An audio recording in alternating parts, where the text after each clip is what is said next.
number 2, ang pasaway lovers na Joey Marquez.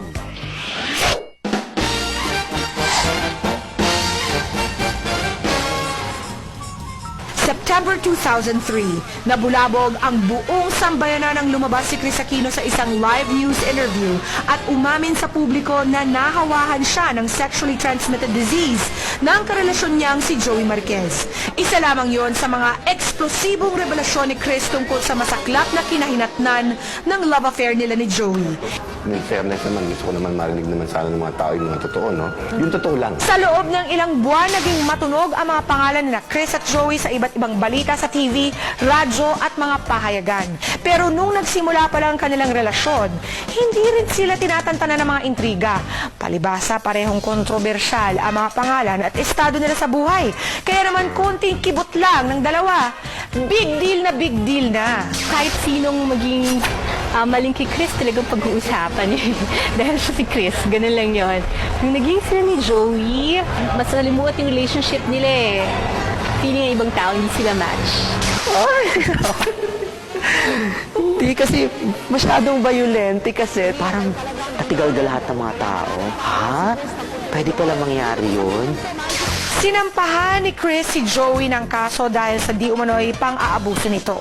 Kinilala naman ng isang women's group si Kris dahil sa katapangan niya.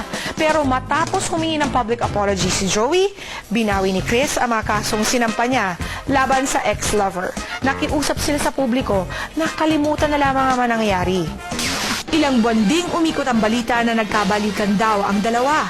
Pero last year, muling ginulat ni Kris ang publiko nang ipinakilala niya sa publiko ang bago niyang boyfriend, ang basketball player na si James Yap. At nito lamang Abril, pumutok ang balita na nagpakasal na pala ang dalawa sa isang civil ceremony noong July 2005. Samantala, kung kani-kanino pa ring babae na lilink si Chong. At ang pinakahuli nga ay sa sexy star na si Alicia Mayer.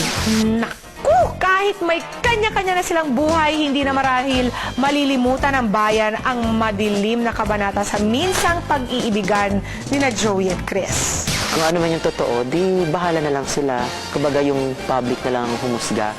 Pero di ba nakakaloka si Cory, si Tita Cory, di ba madasalin, relihiyosa. May hinahanap pa si Kris na hindi pa maibigay ni Joey. Eh si Kris, syempre, naghahanap yun yung talagang lalaking mamahalin siya, susuportahan siya at lagi na sa tabi niya. Marami silang ginimbal na mga tao, lahat yata nataranta sa ginawa nila dahil itong si Kris ay mahilig na ipinapapublicize at alam sa taong bayan kung ano nangyayari, mas isakalit-liit ang sikreto niya. At yan ang 15 pinaka-kontrobersyal na showbiz love affairs. O ano, may bago na naman kayong pagchichismisan ng mga kumari nyo.